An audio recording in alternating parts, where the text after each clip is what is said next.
Los escenarios vertiginosamente cambiantes, con toques de acontecimiento que vemos en la práctica con parejas y familia, nos es grato compartir con ustedes el devenir de estos 35 años de fundación del Laboratorio de Pareja y Familia de APU. Desde aquel entonces a hoy, mucho es lo que ha cambiado, nos ha cambiado en nuestra práctica y en nuestras teorías, en un grupo que también fue cambiando en su integración, intentando sostener nuestra tarea a lo largo de este tiempo con espíritu creativo, crítico, ético y grupal. Buenas tardes a todos. Voy a intentar, gracias a la invitación de Alba Bustos y la que está llevando adelante este 35 aniversario del Laboratorio de Pareja y Familia, voy a contar un poco de la historia y de los antecedentes de este trabajo. Comenzaron hace muchísimos años, más de 35, primeramente con los viajes que íbamos a hacer a Buenos Aires para supervisar con Janine Puget los materiales clínicos de pacientes de familia o de pareja que íbamos teniendo, Alfredo Vares, Beatriz Suárez y la que les habla. Ese proceso llevó como entre 1 año y medio, 2 años, hasta que comenzamos simultáneamente a reunirnos en un grupo dentro de trabajo, dentro de la asociación, que ya Alba les va a contar después quiénes integraban todo ese grupo, y donde también semanalmente, todos los viernes de tarde, discutíamos los materiales clínicos. Y ahí vimos la necesidad de ver si podíamos engancharla a Janine Puget, para venir a Montevideo. Y así fue. Janine, que es una persona muy amplia, con un espíritu crítico, reflexivo, y donde hacía como un puente entre el psicoanálisis de lo intrapsíquico con lo intersubjetivo, vincular y lo transgeneracional dentro de los materiales de pareja y familia. Entonces eran unas reuniones muy provocativas, provocativas, que nos hacían pensar mucho, reflexionar mucho acerca de nuestra tarea. Es decir, que se hizo el enganche. Janine Puget comenzó a venir a Montevideo una vez por mes, y cuando vino la primera vez, la inauguración de su visita, llamémosla así, se hizo a través de una actividad científica general en la época que Mendy Larzu era presidente. Y así es como nosotros seguimos trabajando bajo la presidencia de Mendy Larzu, y luego, más adelante, pensamos en el propio grupo de trabajo, que nos reuníamos todos los viernes a trabajar dentro de la institución de tarde, pensar en formalizar y armar el laboratorio de pareja y familia, que ahí se hizo mediante una carta formal. Y bueno, y así es que llegamos hasta hoy en día.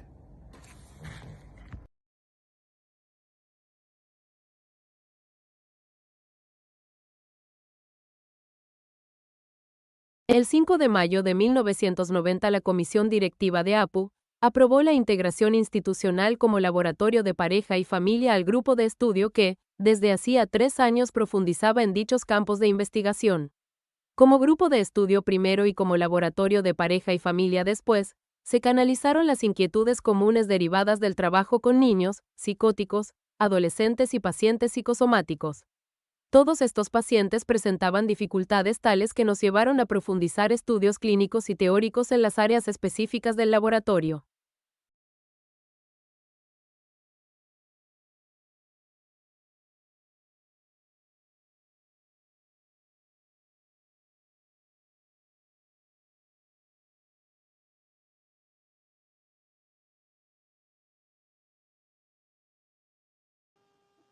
Bueno, es un gusto poder evocar y recordar un poco de mi pasaje por el laboratorio de pareja y familia de APU. Este, Realmente creo que otros van a poder encuadrar bien los años donde comenzó el recorrido del laboratorio, que como nos dijo Janine a la hora de despedirse de un trabajo que veníamos haciendo con ella, donde ella venía unas veces, una vez por mes, otras veces cada 2 meses, pero que implicaba una concentración de trabajo muy importante de viernes y sábado sobre discusiones teóricas, en fin. Cuando cerramos esa labor con las visitas de ella, que se continuaron en las múltiples oportunidades donde era invitada o teníamos la oportunidad de escucharla en otras instituciones, ella dijo, bueno, no es fácil sostener dentro de una institución psicoanalítica un laboratorio de pareja y familia. ¿Te acordás de eso, Alba, no? Y bueno, como toda cosa, si se meten horas de trabajo, los espacios sobreviven y vale la pena que sobrevivan porque son espacios laborales, espacios clínicos que no son absolutamente necesarios. Bueno, mi comienzo en el laboratorio fue así, fue participando primero que nada, de esas venidas de Janine Puget, y por esos tiempos yo viajaba a Buenos Aires por una formación con García Badaraco. Así que tanto Janine Puget y Berenstein que venía, y Berenstein era con quienes se formaban los que estaban en familia, y los que íbamos por comunidades terapéuticas a Buenos Aires para trabajar con García Badaraco. Tiempos muy lindos, tiempos, digamos, muy fundantes de un espíritu de trabajo comprometido con textos, que no eran únicamente los textos de psicoanálisis más clásicos de Freud, de Klein, de Bion, de Blecher. Lo cierto es que también en esta formación con los argentinos, seamos justos, en ese momento el intercambio fuerte era con ellos tres, también empezó con ellos, y algunos la seguimos por cuenta propia y con otros colegas, las lecturas y también la formación en otros autores, como Badiou, uno de ellos muy importante, Foucault, donde diríamos rozan lo clínico, sin la especificidad del psicoanálisis, pero teniendo que ver con él también. Así que Alemán. También me acuerdo, ¿te acordás del director del teatro que leíamos? Me sale por Sekansky, pero no. Pavlovsky.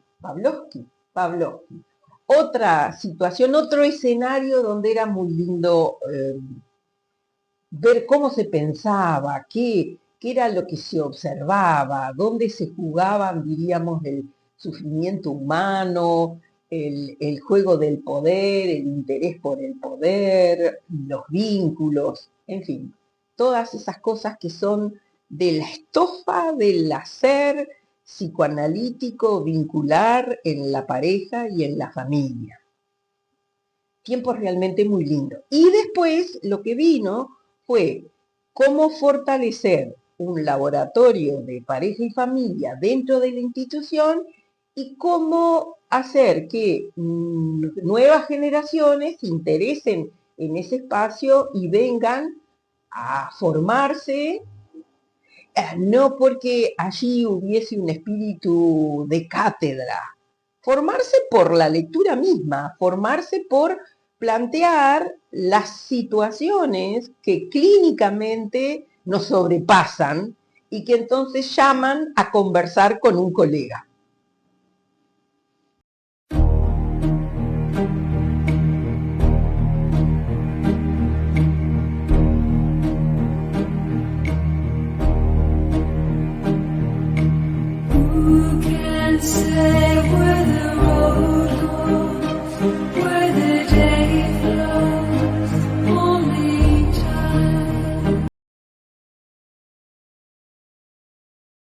La conmemoración de los 35 años del Laboratorio de Pareja y Familia de APU nos lleva ciertamente al recuerdo de quien fuera figura señera en este laboratorio, nuestra querida colega Gloria Mieres de Pisolanti.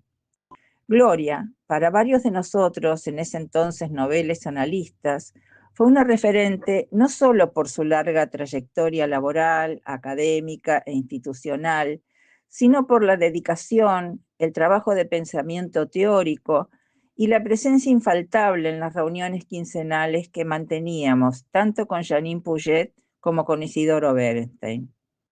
Esta presencia se mantuvo hasta cerca de su final, cuando ya asistir a APU se le tornaba dificultoso, y nos reuníamos entonces en su casa, donde la calidez que la caracterizaba nos recibía. No nos resultaba fácil el encuentro con una epistemología diferente, con una teoría y una práctica que conceptualizan lo inconsciente desde una óptica distinta.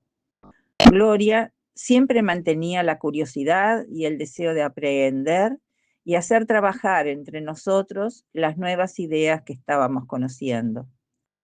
La rigurosidad en la formación, junto a la delicadeza para discrepar, nunca se vieron interferidas por los avatares que la vida, durante tantos años de trabajo conjunto, nos imponen indefectiblemente.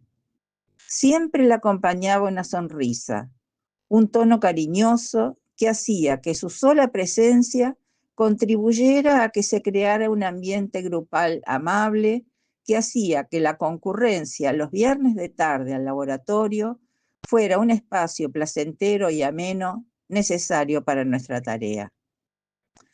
Estas breves palabras de homenaje intentan transmitir la enorme gratitud y cariño a una persona que fuera nuestra compañera durante tantos años.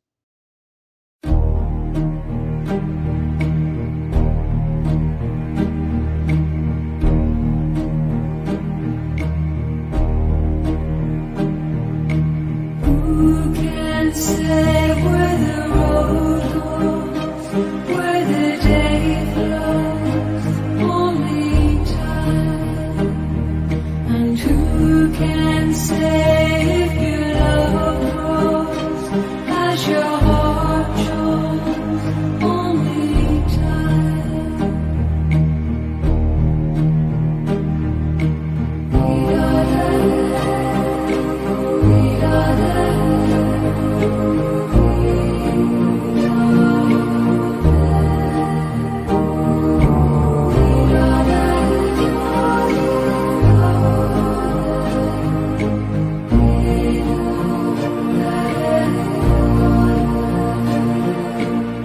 Who can say why your heart sighs as your love flies, only time?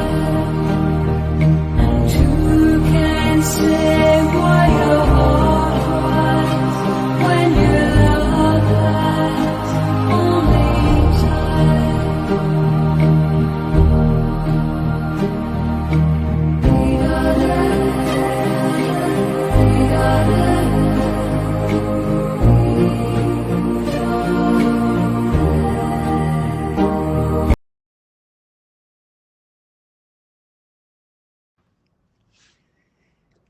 Como ya plantearon las colegas, las ideas de Jeanine Pouget e Isidoro Berenstein ofrecieron marcos conceptuales que marcaron profundamente la orientación del grupo de psicoanalistas uruguayos a los que el tema los inquietaba y los motivaba.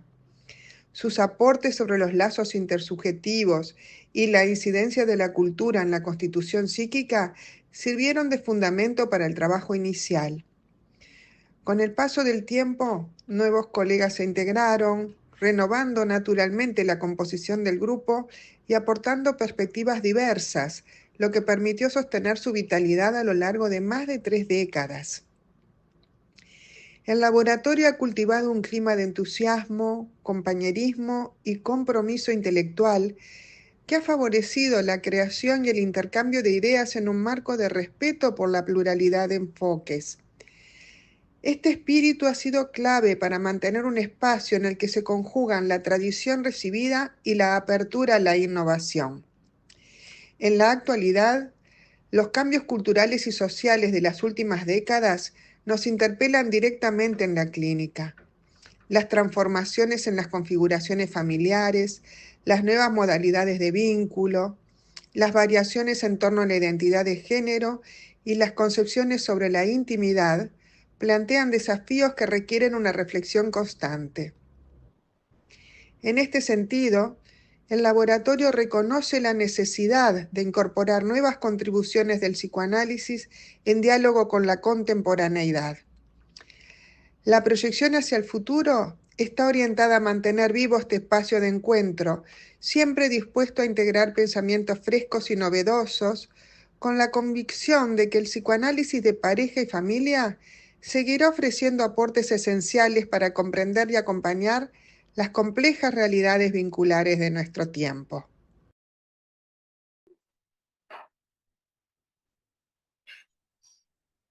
Bueno, las invitamos a pasar a la mesa. Muchas gracias.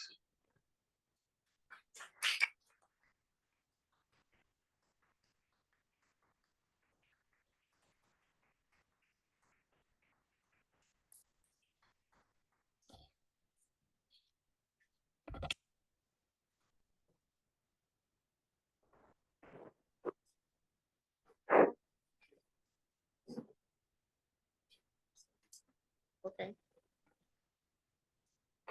Bueno, buenos días a todos. Un placer estar aquí en esta conmemoración. Yo lo que tomé para comunicar o para comunicar es tomar fragmentos de un proceso analítico de pareja, tomando solamente un aspecto de muchas dimensiones que surgieron en ese proceso, que es el vínculo corporal. Ahora, en los primeros tiempos que nos reuníamos, una de las preguntas centrales en el trabajo con Janine y con todos fue: ¿y qué significa analizar a una pareja? ¿Y qué lo diferencia del análisis individual? Y algunos temas aparecieron en cuestión, en la discusión. Uno era la presencia del otro, que crea un campo bidireccional, generando así una nueva estructura. Otro aspecto que se discutía mucho era: ¿y la regresión? ¿Cómo es la regresión en la familia y en la pareja? El despliegue de las fantasías que se produce en el análisis individual. ¿Cómo se da eso cuando hay dos personas presentes que interactúan simultáneamente? ¿Cómo se asumen y se negocian los lugares dentro de la estructura vincular? Es decir, estas son algunas de las... Les estoy transmitiendo algunas de las preguntas de la discusión que tomé las notas que encontré. Entonces yo me preguntaba, bueno, ¿y qué es analizar a una pareja? Analizar una pareja es escuchar en un espacio y tiempo determinados, ofreciéndonos como polo de investidura para favorecer el despliegue del campo transferencial a través de los distintos hilos asociativos y mediante el trabajo de aquellos puntos nodales, procurando despejar y descubrir las significaciones del malestar de la pareja. Es decir, es como llegar a los acuerdos inconscientes que se establecen en ese entre dos, entre qué se permite y qué se prohíbe en ese vínculo. Se trata de alguna manera de trabajar con el paciente pareja y también con uno mismo, en un intento de descubrir lo desconocido y generar nuevas significaciones transformadoras. Por lo tanto, hablamos del objeto pareja enfermo, que se despliega tanto en los vínculos afectivos, sexuales, económicos, etc. El paciente no son dos individuos, sino el vínculo mismo, como configuración intersubjetiva. El analista ocupa un lugar de tercero, pero ese tercero y la presencia del otro real contextualiza y transforma el discurso de aquello que se trae, diferenciándolo de la práctica del análisis individual. A veces se dice, se repiten los mismos temas, no tengo que decir si fui a mi análisis individual. Y no, tiene un sentido totalmente nuevo en ese contexto de dos presentes. Bien, veamos el caso clínico.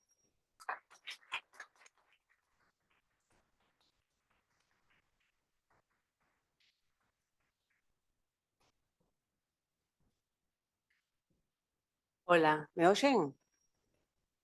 Bueno, creo que siguiendo un poco lo que planteaba Marina en relación a los orígenes del laboratorio y de los conceptos que nos enriquecieron en sus orígenes,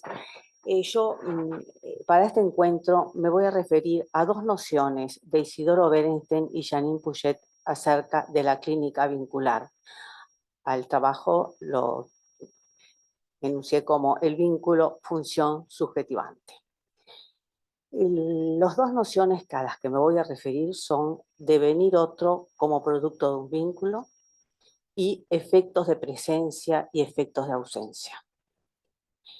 Devenir otro es una compleja operación. Y cito, estar unidos y estar vinculados son dos formas de estar diferentes. Se puede estar unido uno al lado del otro, diferenciados, pero no producirse esa compleja operación de devenir otro. El término otro denomina a un sujeto en una relación con otro con una diferencia irreductible o de ajenidad. La subjetividad acontece en distintos espacios. Uno es el mundo interno poblado de objetos internos, producto de las proyecciones e introyecciones que conocemos como relación de objeto. El otro espacio es una producción conjunta entre dos sujetos devenidos otro que acontece en ir siendo que da lugar a algo nuevo. Y cito, dejarse devenir en una relación con el otro con confianza e incertidumbre acerca de lo que sucederá. Pero esto nuevo que se genera obliga a los sujetos a devenir otro, lo que puede suscitar resistencia vincular. En ese entre dos, la ajenidad del otro también puede dar lugar al conflicto vincular, en tanto se puede reducir a una relación de ajenidad, de una relación de ajenidad a una relación de semejanza. Somos iguales. Esta mismidad es un obstáculo para la intimidad, en tanto el otro es vivido como una extensión de sí mismo, la intimidad se convierte en una ilusión narcisista. Desde la perspectiva de los intercambios de la pareja, ellos consideran que hay diferentes zonas del mundo mental que pueden dar lugar a distintas intimidades a través de los acuerdos y los pactos inconscientes. Por ejemplo, una pareja que anule lo privado, o sea, la zona no compartible, pueden confundir intimidad con fusión y corren el riesgo de asfixia. La subjetividad propia se fragiliza. Por otra parte, si la intimidad se construye con un exceso de secretos, esta se puede vivir en riesgo de ruptura. Acá lo que se fragiliza es la intimidad. Y también la intimidad puede ser sacrificada en pos de la estabilidad, haciendo un pacto de silencio de los conflictos. Efectos de presencia, efectos de ausencia. Consideran que la presencia marca de una manera diferente a los sujetos del vínculo porque excede la marca de los objetos introyectados y proyectados. La presencia requiere un trabajo permanente para convivir, para ir perteneciendo al vínculo. Se enfatiza el gerundio. Ponen como ejemplo el requerimiento de una presencia continua en una pareja puede ser trabajado desde la intolerancia al abandono y el duelo o desde el punto de vista del vínculo, trabajarse como el rechazo a hacerle lugar a ese otro como diferente, rechazo a la ajenidad del otro, cuya característica es, o una de las características, es la discontinuidad. La temporalidad instala la discontinuidad entre el presente, presencia y la ausencia. La presencia del otro, a diferencia de la ausencia, se presenta como un obstáculo, en tanto no puede dejar de imponer, dando lugar a una relación de imposición. La imposición no se refiere únicamente a la presencia física, en el caso de Marina que destacaba el cuerpo, ¿verdad?, sino que implica la subjetividad del otro que hace tope a las proyecciones. A su vez, consideran que esta imposición requiere cierta violencia porque obliga a una desestructuración de una subjetividad anterior, despertando ansiedades de dejar de ser o de desestructuración. También se refieren a las distorsiones del efecto de presencia cuando el que está presente es hablado como si no estuviera, podríamos decir, como si se tratara de representaciones y no presencia que impone su alteridad. Describen también efectos de la no presencia de la presencia, no es un juego de palabras, cuando, por ejemplo, el que está presente no está en posición de escuchar, está ocupado en su mundo interno. Por ejemplo, el que llega e intenta incluir lo excluido, le dice, te quiero contar, pero el otro no está a fin de escuchar.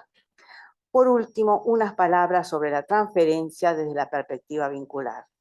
La transferencia es fuente de despliegue de lo infantil, las relaciones de objeto, personajes edípicos, amor, odio. El paciente identifica al analista con sus objetos proyectivamente y cito, el analista es la presencia ilusoria del ausente.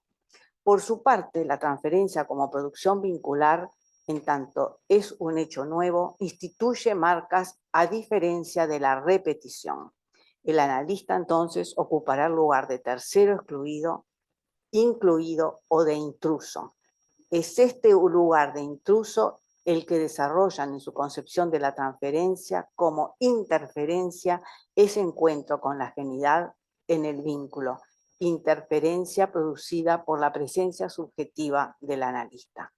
Trabajar la interferencia para ellos tendrá el sentido de sacarla del campo analítico y reenviarla a ese supuesto afuera donde habita el obstáculo vincular. Gracias.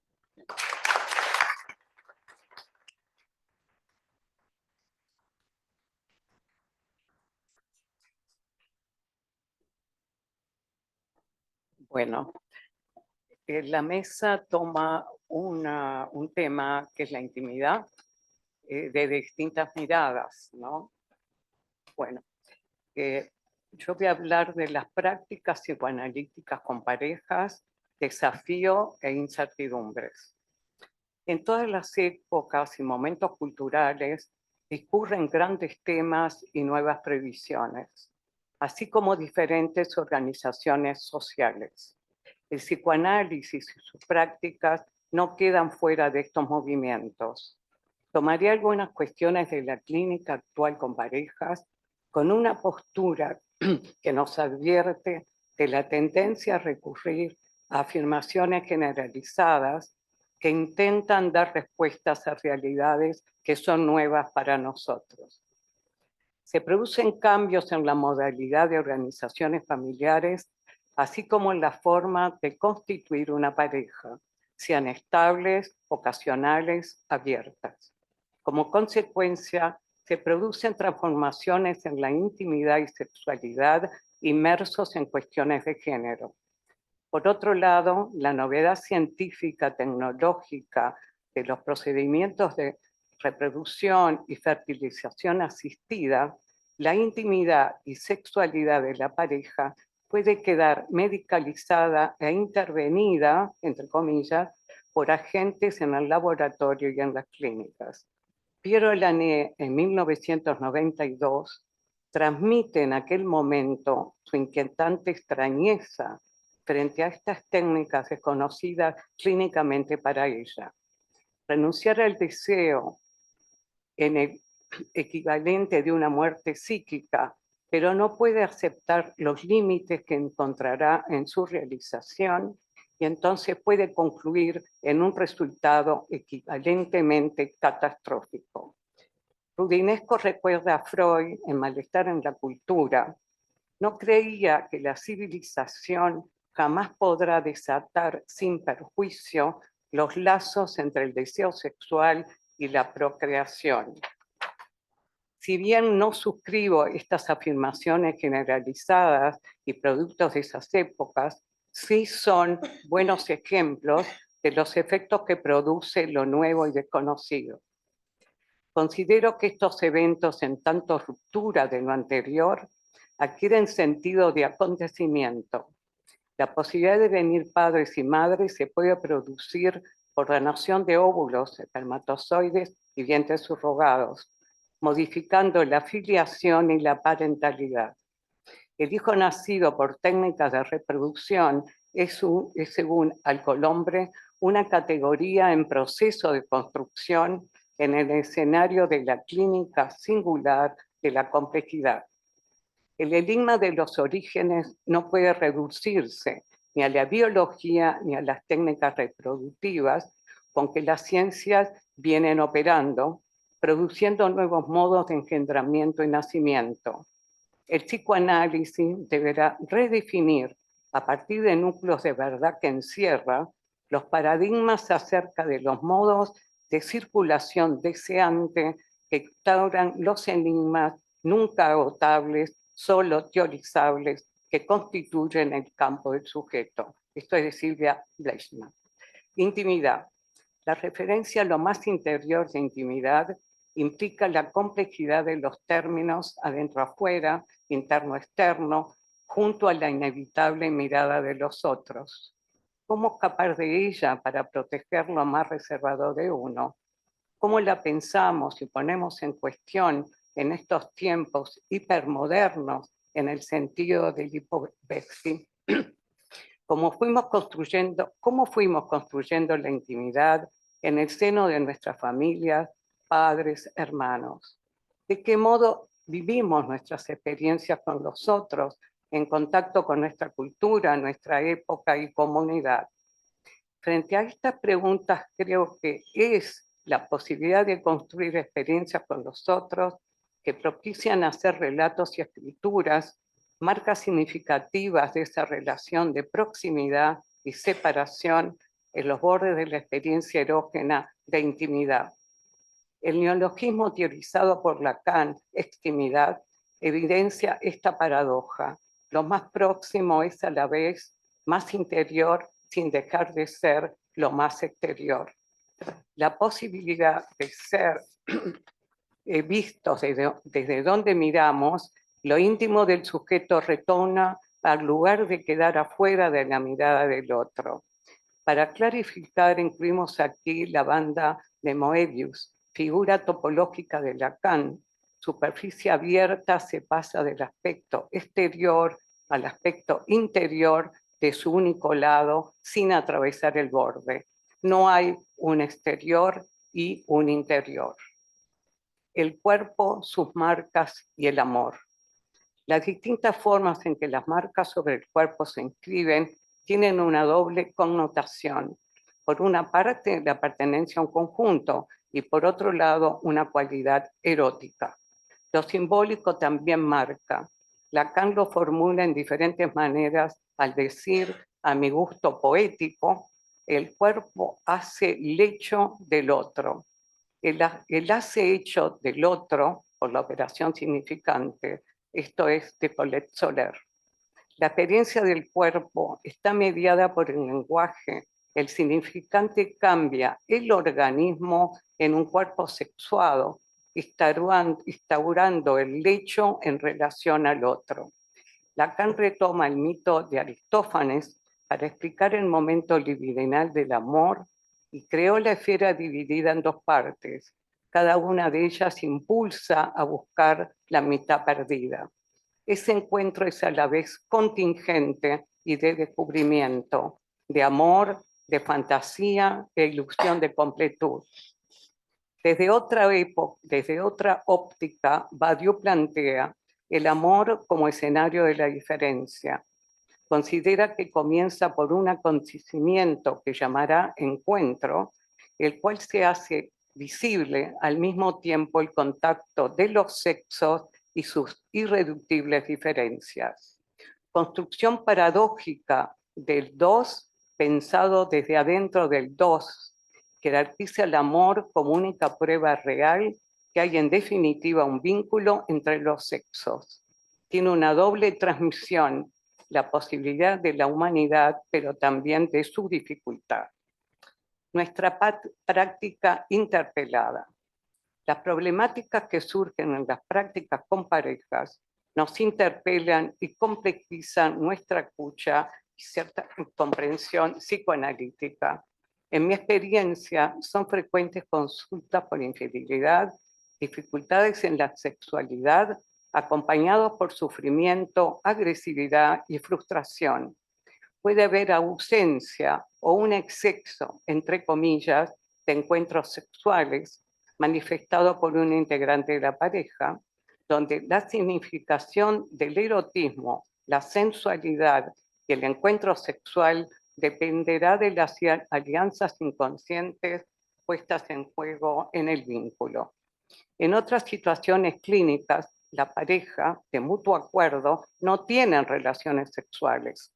Los acuerdos son establecidos por otros parámetros diferentes a los planteados por Janine Puget y Isidoro Berenstein. Ellos se establecieron en un texto importante al final de la década de los 80, Psicoanálisis de la pareja matrimonial.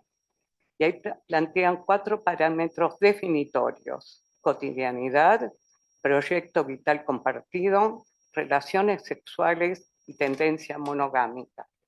Las transformaciones en las formas de relacionarse amorosamente en la sociedad contemporánea ha puesto en discusión modelos tradicionales de monogamia, dando paso a dinámicas como son las parejas abiertas. Estas relaciones de parejas son conocidas socialmente y funcionaron en diferentes épocas de la historia de la humanidad. Por ejemplo, en sociedades comunistas, o los ejemplos paradigmáticos de Paul Sartre y Simone de Beauvoir, Frida Kahlo y Diego Rivera. Vemos que cambian los ejes que definen aquí qué es pareja. La tendencia monogámica señala la ligadura matrimonial con un solo cónyuge, la marca simbólica de la preferencia. Para Bernstein y Puget, la institución de la monogamia es en algunas culturas que se apoya en la añoranza y persistencia del anhelo de contar con un objeto único. El motivo de consulta puede estar motivado por haberse constituido en parejas abiertas, aunque es más frecuente que surge en el transcurrir del análisis. 2 aspectos a señalar. En estas situaciones no necesariamente generan separación de la pareja. Por otro lado, son parejas estables con diferente duración de vínculo y edades, por ejemplo, parejas muy jóvenes y adultos con años de convivencia. ¿Cómo pensar posibles condiciones subjetivas que entraman las épocas con lo singular, para que en una pareja se instale una relación abierta? Una primera pregunta puede estar referida al deseo. ¿Sería que huyen del encuentro amoroso, como lo plantea Díaz? ¿Podría estar vinculado con el temor al atrapamiento por el otro? Y la defensa sería la multiplicidad de encuentros puntuales, cambiantes, que evitan ese atrapamiento en el dos. ¿Es un movimiento predecesor de un nuevo orden o es una versión del discurso que anima a la consumición de la mayor cantidad de objetos posibles, intentando contener la angustia? En momentos actuales, la disponibilidad de bienes y objetos es amplísima con respecto al pasado. Por lo tanto, las posibilidades de consumo y frustración se han amplificado. Es decir, la oferta de lo posible es infinita, pero inabarcable. Y la satisfacción es paralela a la insatisfacción, porque el encuentro con el límite no deja de frustrar. El deseo encuentra en algún lugar su límite y es en relación con este límite que se mantiene como tal. Tal vez esto es lo intolerable. La conversión, voy a aclarar este concepto, define una emoción de felicidad que se experimenta al ver a otra persona que disfruta, especialmente cuando esta felicidad proviene de un amante o pareja disfrutando de una relación con otra persona. Es un ideal difícil de alcanzar y difícil de lograr y sobreviene la ruptura. En ella lo que está prohibido es el enamoramiento con algún partener ocasional. Navarrete, citando a Bauman, plantea: cuanto más seguros son los vínculos, menos libertad se tiene. Cuanto más sueltos están, más libertad. Se me plantean varias interrogantes para pensar esta clínica. Las parejas que no comparten fantasías eróticas sexuales ni promueven algo novedoso en la relación sexual, ¿será que buscan una realización desde otro modelo? ¿Se trataría de una buena coartada frente a la infidelidad, aunque haya acuerdos explícitos? ¿No enfrentarse a la separación o es algo totalmente diferente? Podemos plantear que puede estar impulsada por la búsqueda de un deseo que no quede limitado por la estructura simbólica de la exclusividad. Las preguntas en torno a esta clínica con parejas muestran también un lado de opacidad que será necesario iluminar. Es imperante escuchar y atenernos al caso a caso referido a la experiencia clínica de cada psicoanalista.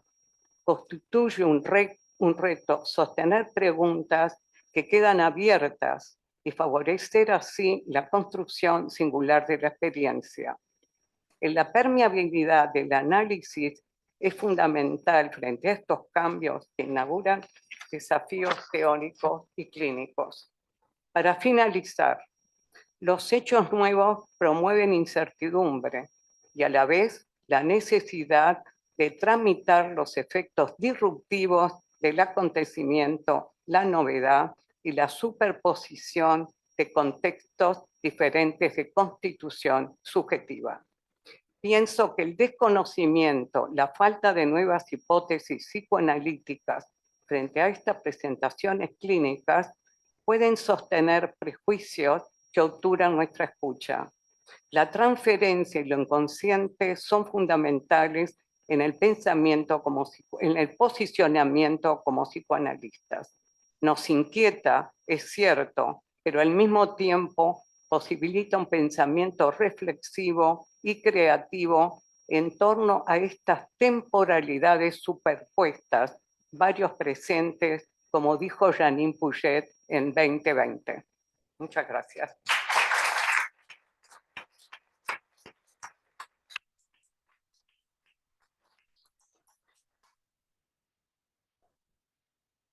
Bueno, casi que no dejamos ni respirar y tienen que seguir escuchándonos. A mí me toca leer, como coordinadora actual del Laboratorio de Pareja y Familia, un trabajo que es de todos, de todo el laboratorio, que hoy está integrado por 12 colegas analistas y que, bueno, tratamos de transmitirles un poco en lo que estamos hoy, ¿no? A ver, el trabajo lo titulamos Intimidad, cambios y pregnancias en un mundo posmoderno. Cuando Alba Busto propone en el Laboratorio de Pareja y Familia participar hoy en este festejo, intentando transmitir las temáticas con las que estamos trabajando, nos encuentra con ideas y pensamientos en tránsito respecto a la intimidad, era el tema en el que estábamos. La propuesta implica un pasaje de lo íntimo del laboratorio a lo público para transmitir una experiencia inacabada en la que estamos transitando hoy. Abordamos el tema concibiendo diferencias, donde no es lo mismo la intimidad en las parejas, en las familias, en los grupos, así como su manejo en las instituciones, haciendo un esfuerzo hoy por mostrar parte de nuestras ideas en movimiento. Estamos en medio de reflexiones parciales, investigando, leyendo interesantes producciones de colegas en torno al tema, desmadejando y volviendo a tejer una trama compleja entre acuerdos y desacuerdos, diferencias que nos enriquecen e invitan a reflexionar juntas. Con más interrogantes que respuestas, en este momento nos cuestionamos cómo pensar la intimidad hoy. ¿Qué convoca a nuestro grupo a hacerlo? La clínica es la que nos interpela en torno al tema. Nos preguntamos, ¿de qué hablamos cuando hablamos de intimidad? ¿Qué es lo que se muestra hoy? ¿Qué intimidad es expuesta? Vale la pena pensarlo en diferentes contextos y es un desafío para el grupo. Etimológicamente refiere a lo íntimo, a lo más profundo, oculto y personal. Esta idea, ligada a nuestra experiencia con otros y al contacto con su interioridad y la propia, se pone en juego en los vínculos y también permea en lo analítico, en lo que nosotros hacemos en nuestras consultas. Nos interesan en un comienzo aquellos cambios en el mundo actual que venimos constatando que afectan el supuesto saber transmitido transgeneracionalmente en las familias y replicado en el lugar que ocupa el psicoanalista para el paciente. Parte de los saberes hoy se buscan frecuentemente en Google o inteligencias artificiales, generalmente sin mediadores humanos significativos que interpreten estas fuentes tecnológicas. Allí muchas veces se crea la ilusión de encontrar una respuesta a cómo ser feliz de manera completa e inmediata, dentro de un ideal de vida sin angustias ni temores frente a un mundo que ordena gozar al mismo tiempo que genera imágenes concordantes. Estamos en un mundo en el que se busca evitar la incompletud y al mismo tiempo exponerla. Desde la pandemia nos venimos planteando en el laboratorio volver a trabajar el tema intimidad, recordando la propuesta de Janine Puget de profundizar en él, así como el fenómeno de mundos superpuestos. Nos interesa la intimidad en relación con las producciones sintomáticas que la clínica nos ofrece. Se expresan como fuente de sufrimiento, de demanda, como circulación de la violencia en parejas y familias, como aislamiento de los jóvenes y otros. Vamos acotando, intercambiando sobre un mundo que va cambiando, junto a la importancia que van ganando las redes en nuestras vidas. ¿Cómo esto va afectando nuestra visión del ser humano y nuestra clínica? ¿Cuáles son las diferencias con parejas, familias, grupos en el trabajo con ellos? Las llamadas redes tanto pueden atrapar, enredar, como crear sostén y auxiliar con una envoltura porosa y eventualmente generosa. Nos facilitan en la comunicación y en el acceso rápido a conocimientos que anteriormente nos insumía mucho tiempo encontrar. Junto a ese reconocimiento, también nos preguntamos si detrás de la imagen que se esboza en Instagram, fake news, etc., se propone un paradigma cultural de perfección a alcanzar, de donde el dolor humano puede ser expulsado. ¿Este esconde el terror al atrapamiento por el otro o a la soledad del abandono? ¿Vivencias y fragilidades muy íntimas que hay que ocultar?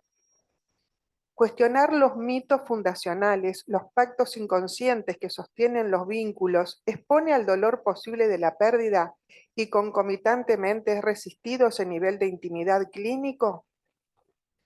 Si esa intimidad se experimenta como dejar expuesto aquello que nos reactiva estas vivencias, se puede desplegar una defensa maníaca, donde el límite del adentro afuera, íntimo, público, privado, se desdibuja.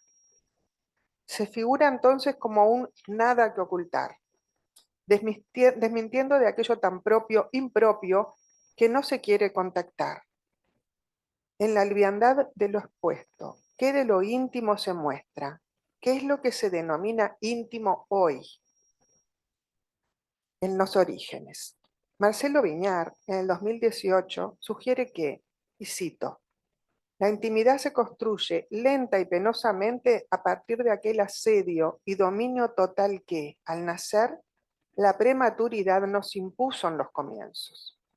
Plantea vivencias muy tempranas que nos enfrentan a los múltiples intentos de llenar la falta, a la paradoja de tener que renunciar y perder aquello que fue, desde nuestra indefensión inicial, el primer objeto de deseo. Define los comienzos de la vida como un estado donde no hay vida privada frente al otro auxiliador, y la intimidad se arman anclajes corporales en desnudeces y sensaciones tempranas en contacto con la piel del otro. Poco a poco las experiencias interiores se dividirán en las compartibles y en las que no, íntimas y secretas, privacidades del cuerpo y de la mente, silencios de lo sabido y no decible o inaccesible. La intimidad no tiene fronteras rígidas, nos dice Marcelo. La soledad de lo privado y sus desasosiegos buscan al psicoanalista como testigo de lo vivido, de lo amado y de lo odiado que erupciona y se calma. Define al ser humano inmerso en lo social para vivir, allí donde la intimidad es una frágil construcción de un sujeto sujetado a la cultura y los mandatos de su época. Desde la perspectiva vincular, Zuckerman, Bernstein y Kogan, en el 2017, piensan la intimidad como proveniente de un espacio entre los miembros de un vínculo, dando al lugar del otro una preeminencia importante. Ese otro es el de la lógica del dos, percibido en su alteridad e incluyendo cierta tolerancia a la falta y a la no comprensión de lo que proviniendo del otro nos sorprende, insiste para ser aceptado como no yo. Tiene que ver con el concepto de ajenidad. Este movimiento implica salir de nuestros universos narcisistas que no permiten construir ninguna intimidad, como dice Navarrete este año mismo, en el 2025. Y con suerte, dice, aceptar la propuesta del psicoanálisis a vivenciar el encuentro con el otro como otredad, posibilitando nuevas marcas. Este camino implica el dolor de renuncias narcisistas y apertura al conocimiento del sí mismo y el otro, a la búsqueda de distancias personales desplegadas entre el temor a la fusión narcisista y el aislamiento abandónico. Ruggero Levi, en el 2017, se pregunta, ¿cómo establecer contacto y conocer lo que ocurre en la propia mente o en la mente del otro? ¿Cómo nace un nuevo pensamiento a partir de la experiencia emocional compartida en el vínculo con el otro? ¿Cómo acercarse a la verdad del otro o de sí mismo? La intimidad implica tener contacto con el mundo interior propio y del otro. Público, privado, íntimo. Hay cierta diferencia establecida entre lo privado, lo público y lo íntimo, vinculado a la cultura, que muy claramente expone José Pedro Barrán en el 2008. Apreciamos al Uruguay de comienzos del siglo XX, donde lo íntimo aludía, aún hoy, a la interioridad psíquica de los sueños y proyectos que podía ser el lugar del yo ante las intemperancias del afuera, pero también era el lugar del conflicto consigo mismo, el otro, la familia o la sociedad. Era lo que no se atrevía a mostrar, a decir, ni confesar, lo que se querría ocultar a los otros y muchas veces a sí mismo. Cierro la cita. Esta cuestión pone sobre la mesa discrepancias acerca de la porosidad de las fronteras, donde los bordes entre lo público, privado e íntimo se desdibujan, parecen invertirse o irrumpir produciendo efectos en la construcción de la subjetividad. Frente al reinado de la inmediatez, es posible pensar en la era del espectáculo, desde Guy Debord en el 67 hasta cómo lo define en la Sociedad del Espectáculo Bauman en el 2007 con Tiempos líquidos, ¿no? Y las condiciones en las que se construye comunidad o no se puede construir. Hemos cambiado vertiginosamente hacia un mundo diferente con el estallido de las nuevas tecnologías. Para Chul Han, en el 2016, el creciente avance tecnológico puede dividir y separar, desarmar comunidades y dificultar la comunicación. Nos parece interesante pensar la diferencia entre la exposición y la intimidad. Esta tendría un borde de apertura a otro, pero también de resguardo, de privacidad. Pensamos en la exposición a través de redes más como un espejamiento narcisista que como un gesto íntimo. La imagen propia en las redes es como si se volviera ajena al momento de publicarla, oficiando de espejo de ideales narcisistas. Una fotografía subida en las redes pasa a ser propiedad de la red social que la publica. Podríamos pensar que se trataría de una sensación de falsa intimidad, dado que es una relación con la propia imagen externalizada hecha pública, una extimidad que se requiere de la mirada del otro? El concepto de extimidad que toman Lacan y otros con un sentido propio como neologismo para mostrar la cualidad psíquica de la externalización de lo más íntimo del sujeto en sus pares interior, exterior, privado, público, que requiere del rodeo mediante la mirada del otro que posibilita la subjetivación. Vemos una fuerte pregnancia de lo público en lo privado, tanto en las parejas como en las familias, aunque sea de diferente manera. Hay situaciones donde la puerta cerrada no siempre es para disponer de la intimidad. En realidad a veces está muy abierta. En la arquitectura, las ventanas grandes sin cortinas, desnudas, como grandes vidrieras de la vida íntima de sus propietarios, exhiben con su estilo minimalista o exhibicionista especies de dioramas etnológicos. De esta forma muestran en su desnudez un límite invisible e indolente también allí, como en un acto maquillado para otro imaginario que siempre, nunca existirá. Podemos apreciar nuestra cultura en la moda de vestimenta, en la pintura, como por ejemplo en los cuadros de Lucian Freud o de Egon Schiele. En la literatura, el escritor británico Hanif Kureishi, en su obra Intimidad, muestra la historia de una separación desde la perspectiva del varón, relatando los hechos y los gestos que tratamos de silenciar. Se trata de una crónica del fin del amor que desnuda la intimidad de esa pareja. También la escritora Sadie Smith retrata la fútil naturaleza de la intimidad, ya sea sexual o emocional, dejando al descubierto la autopsia de una separación de pareja que por momentos, al decir de algunos críticos, hiere y escandaliza. Son otro tipo de experiencias y vivencias éxtimas que combinan lo íntimo y lo externo a la vez. Se nombra algo que, aunque esté afuera, es lo más interno o cercano, y el desafío es leer en los bordes, entre la luz y la sombra, como sostiene Javier García en el 2017. La clínica. En la relación analítica, Ruggero Levi, 2017 también, compara el concepto de densidad de Meltzer en el sentido de dejarnos sumergir en la experiencia emocional con los pacientes en un estado cercano al onírico, para que nazca algo vivo, una nueva comprensión que diferencia a analista y analizante. En el campo analítico pueden percibirse cualidades de movimiento y vitalidad psíquica que enriquecen la relación transferencial y que nosotros metaforizamos como la luz que interviene introduciéndose en las habitaciones de las casas y en las construcciones en el análisis.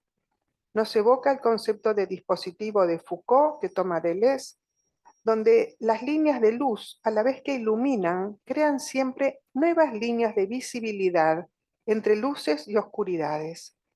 En las sesiones, lo que ocurre en la intimidad del consultorio no está dado solo por el encuadre, sino que están las situaciones y la fuerza de la experiencia novedosa o repetida, escuchada desde la singularidad de cada analista y de los demás participantes. Da cuenta del concepto de complejidad que desarrolla Morin y que impregna toda nuestra clínica.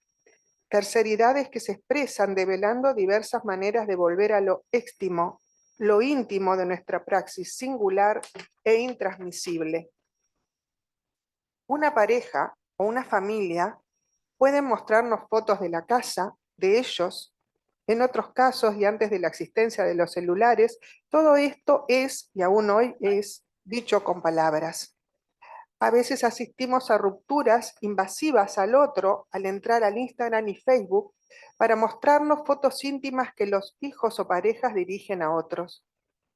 Muchas veces describen su necesidad de control a través de apps de control parental de las parejas y de hijos adultos. Nos llegan WhatsApp de videos y audios donde a veces interrumpen los análisis por mensaje o recibimos disculpe, no era para usted, otras veces ni eso, a veces sí es dirigido a nosotros. Muestran la intimidad de sus casas en las que nos hacen entrar. El desafío es cómo transformar en material analítico lo que aparece con estas presentaciones en la sesión, e impacta de manera diferente acorde al terreno transferencial de que se trate. Desde los disloques de la relación proximidad-separación, se expresa ese borde donde la proximidad puede ser invasiva y la separación alejamiento.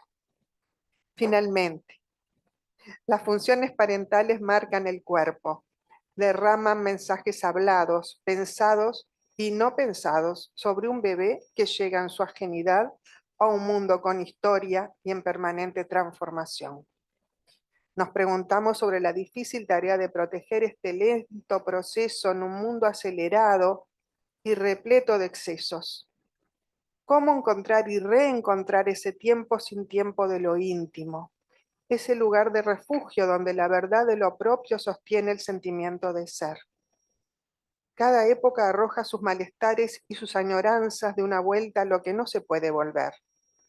Vamos deviniendo sujetos en tiempos de una cultura que contiene sesgos de excesos, naturalizando el desborde como parte de lo cotidiano y los radicalismos como modos de resolver los problemas humanos.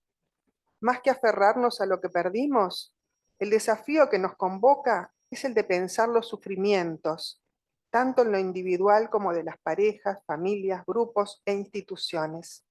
Actings, adicciones, pasaje al acto, lo compulsivo que insiste, se muestra junto a nuevos modos de gozar, nuevos mensajes a traducir.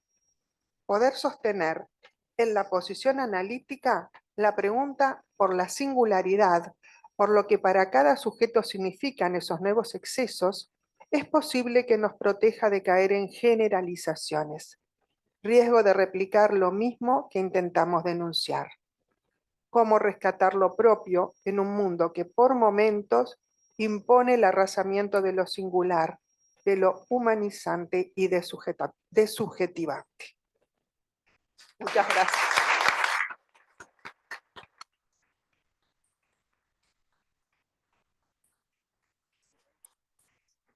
Hola, hola, ¿se escucha?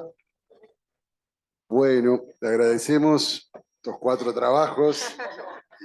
Los metabolizamos, los vamos pensando, dejan muchas preguntas abiertas. La verdad que es una muy buena forma de empezar los 70 años de APU. La idea ahora es intercambiar con ustedes, con la gente del laboratorio, pero también con los que están en sala y en Zoom, que se pueden anotar vía chat. Seguir hablando con respecto a lo que nos traen, ¿no? Digo, lo vigente, lo temporal, la época actual, la hipermodernidad. Bueno, hay varios aspectos ahí.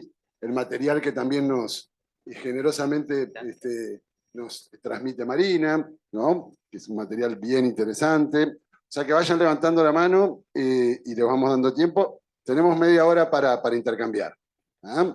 También ustedes, los de la mesa, también me avisan si quieren intercambiar en algún momento. Los de la mesa quieren escucharlos, así que ¿quién rompe el hielo? También por Zoom pidan por chat, María, levantando la mano.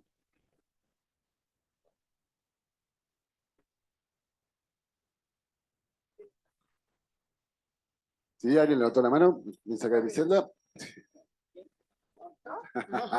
No, Claudia, ¿estás segura? Dale, empezamos, Claudia, dale. Claudia Gallone, le voy a pasar el micrófono. Tengo que llegar hasta allá, Claudia, pero pasamos.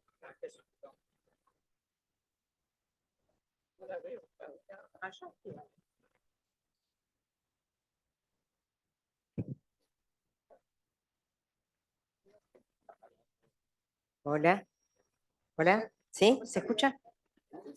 Bueno, agradecer la presentación del laboratorio, los 4 trabajos muy, muy sólidos. Por supuesto, tendremos la oportunidad de leerlos, supongo, después, porque procesar esto en poco tiempo en la escucha es difícil. Cómo se complejiza, cómo un concepto que nos parece tan sencillo, tan simple como el de intimidad, puede tener tantas capas, tantas complejidades, y cómo los momentos actuales nos sumen en un gran desconcierto. evoqué muchas anécdotas cuando hablaban de las distintas situaciones, pero voy a contar una con respecto a esto de la intimidad del consultorio. Algo que me pasó hace unos años, una paciente trajo un sueño, en el sueño apareció un gato, en el análisis del sueño muchas veces aparecieron distintos gatos en las asociaciones, y cuando la paciente vuelve a la sesión siguiente me dice, Claudia, cuando salí de acá me ofrecían comida para gatos. Fue la primera vez que escuché hablar del algoritmo y cómo también la intimidad del consultorio está extremadamente expuesta con esto de que los pacientes entran con sus celulares y los dejan prendidos y las redes también captan lo que se trabaja en sesión.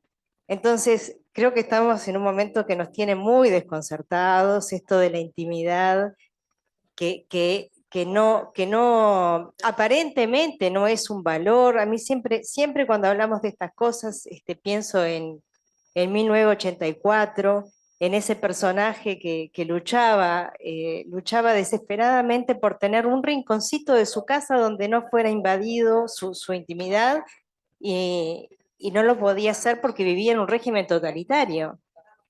Y nosotros tenemos 2 o 3 cámaras en cada uno de los lugares en los que estamos, lejos de, lejos de huir de las cámaras, estamos permanentemente expuestos. Pero bueno, en realidad saber que no sabemos los efectos que esto tiene o va a tener, que ese es el desconcierto en el que estamos. Bueno, entonces agradecer la complejidad con la que han trabajado estos temas y nos quedaremos pensando.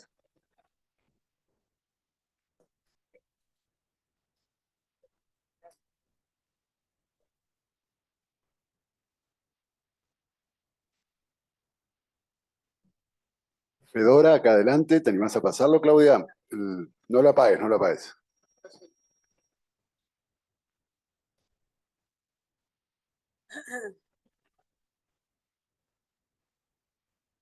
¿Está prendido, José? Fíjate. Sí.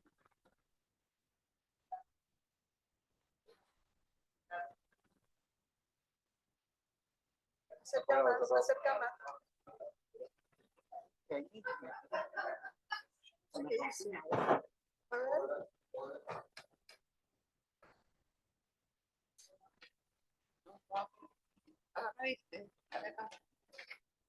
Hola. Hola. Bueno, felicitar a las ponentes realmente porque veo que el laboratorio, en toda su historia ha sido muy fermental y lo sigue siendo. Bueno, yo quería solo referirme un poco a parte de la historia sobre todo del grupo de familia que fue el que yo estuve coordinando durante varios años. En aquella época no había qué sé yo, celulares ni nada de eso. A mí me llamaba a mi teléfono fijo Isidoro o Sarita, su esposa, para decirme cuál iba a ser la programación. Y después me lo mandaban por fax. ¿Cuál era que incluso algunas veces mi fax no funcionaba y tenía que ir a uno que quedaba en Rivera que se llamaba El Toboso. Bueno, y ahí recibía entonces la información de Isidoro, y yo le organizaba la agenda para la actividad. Que Isidoro generalmente en la mañana supervisaba en el Hotel Europa, que quedaba en Polonia. A mí me tocaba siempre la primera hora, yo desayunaba con él y bueno, hablábamos un poco de cómo iba a ser la actividad. Y después él venía a Apu sobre el mediodía, por ahí, después de almuerzo, y estaba con nosotros. Realmente fue una época que yo digo para mí fueron como años dorados, digamos. Fue una época en donde la formación de Janine y de Isidoro nos marcó para toda la vida.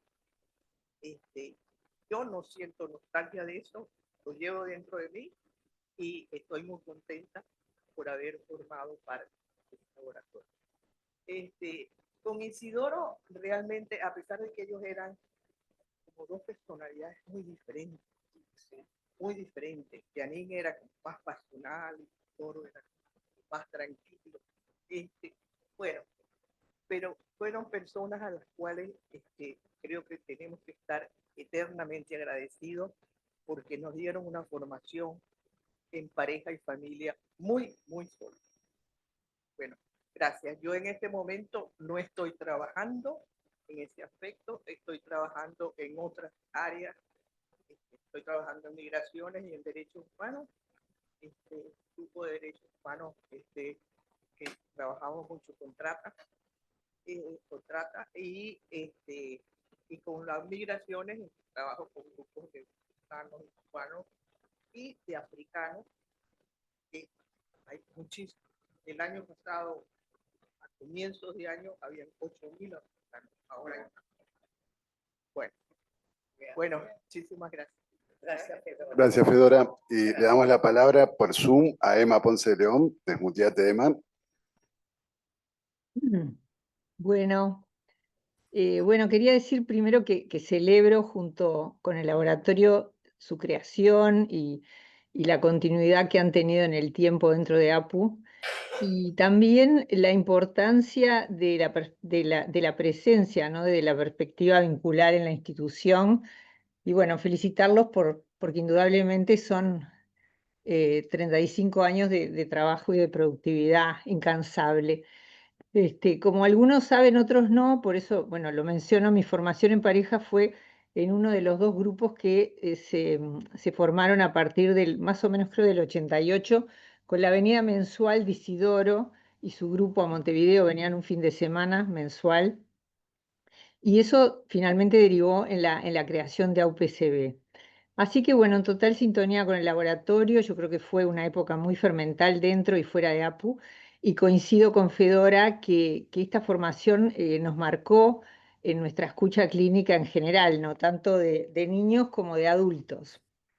Bueno, quería como agradecerles todas las presentaciones, trayendo temas fundamentales como la corporalidad, la presencia del otro en la intimidad, temas que la perspectiva vincular pone muy fuertemente arriba del tapete clínico, ¿no? Yo quería referirme a otro aspecto que en mi experiencia me resulta muy, muy relevante en el trabajo de pareja, y es cómo se vuelve un ámbito muy particular y rico como para trabajar los aspectos narcisistas, ¿no? Que en realidad son siempre tan difíciles de trabajar, también en el análisis individual. Y mi experiencia es que justamente, ¿no? La presencia real del otro en la sesión, por contraposición al hecho de traerlo en el relato individual, es como el otro nos viene en general a través del prisma de la representación que tengo de él, pone como un límite a ese relato. Entonces, el fenómeno nuevo que creo que produce el campo vincular es que tenemos dos relatos presentes, muchas veces contrapuestos del otro vínculo, cuando traen, bueno, un conflicto, ¿no? Y creo que son relatos que incluso a veces aparecen como disociados, como emergiendo justamente de los baluartes narcisistas que conducen a no ver y a no escuchar al otro en su alteridad. O sea, yo pienso que se produce como casi una desvinculación, al punto que no se reconocen en el relato del otro. Y solemos asistir a esto en las parejas que nos consultan, entonces creo que el desafío es entretejer esos relatos en su relación recíproca, ¿no? Como darles el sentido de restituirles su sentido vincular. Y me parece que, bueno, que suele ser uno de los primeros aspectos a trabajar en las parejas que consultan. Bueno, me gustaría saber qué piensan al respecto, ya que, bueno, tienen bastante experiencia en este tema. Muchas gracias por esta actividad. Gracias, Emma. Le paso el micrófono a José Gallego. ¿Le pasás, Graciela?